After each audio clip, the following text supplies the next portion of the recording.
kiek yra dievų. Daug visoje visatoje. O prie žemių prisirišusių štai tiek ir tokių. Yra 7 dievai ir daugybė jų vaikučių. Vieni būna tik dvasiomis, kiti gimsta į žmogaus kūną. Visi jie kartu dirba vardan jūsų jaunų dvasių, kad jos tobulėtų ir nesugriautų to, ką sukūrė dievai. Pirmasis dievas – žemės, saulės, mėnulio sukūrėjas, kepėjas.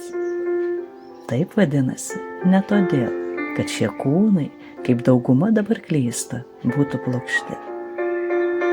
Jis visada yra tik dvasia ir prisirišusi prie šios žemės.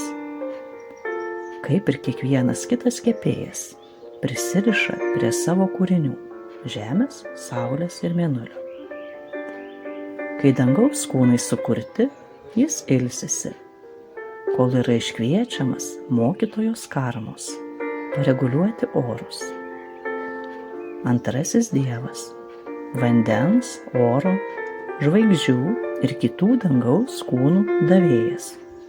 Jis visada dvasia, prižiūri žvaigždes, kad žemių saulės neužgestų ir naujose žemėse atsirastų vanduo ir oras.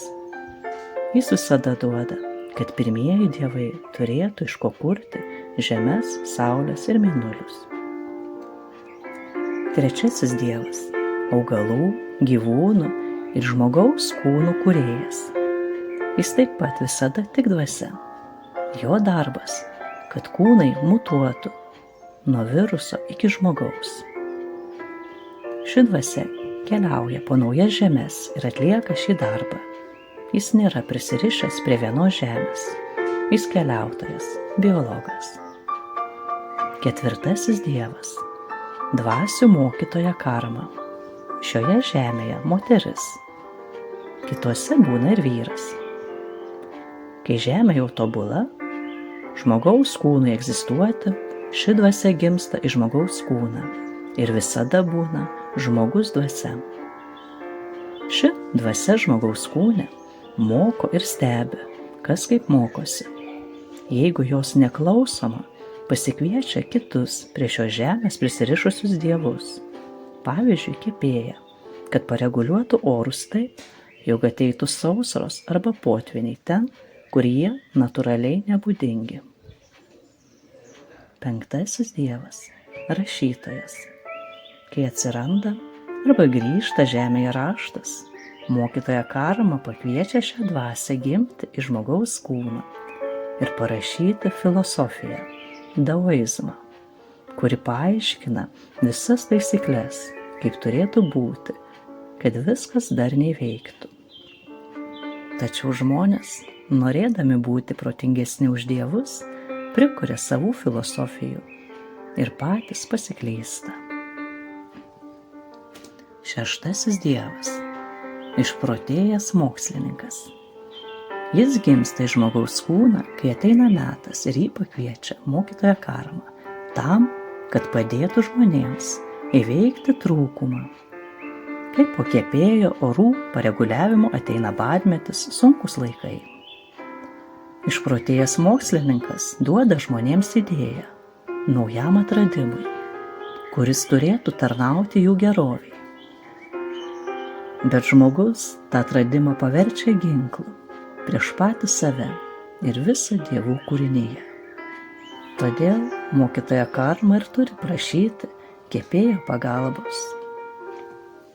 Septintasis dievas – mokslininkas.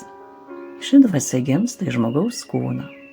Vėlgi, mokytojos karmos pakvietimu. Šis dievas per mokslą pamoko žmones, kad pavojinga žaisti su mokslo naujove, nes nuo ko bandys gintis, nuo to mirs. Dievai dvasios vaikučiai, nemalonūs vaikučiai, gimstantis į žmogaus kūną ir jų begalybė. Juos vėl iškviečia ta pati mokytoja karma. Kai dar pagaili žioplų žmonių, kurie nenori lengvai patobulinti savo dvasios. tam, kad dar nereiktų jiems patekti į kataklizmų zonas. Bet jeigu ir jie nebepadeda dėl žmonių kvailumo, mokytoja karma tampa negailestinga ir kviečia kepėją.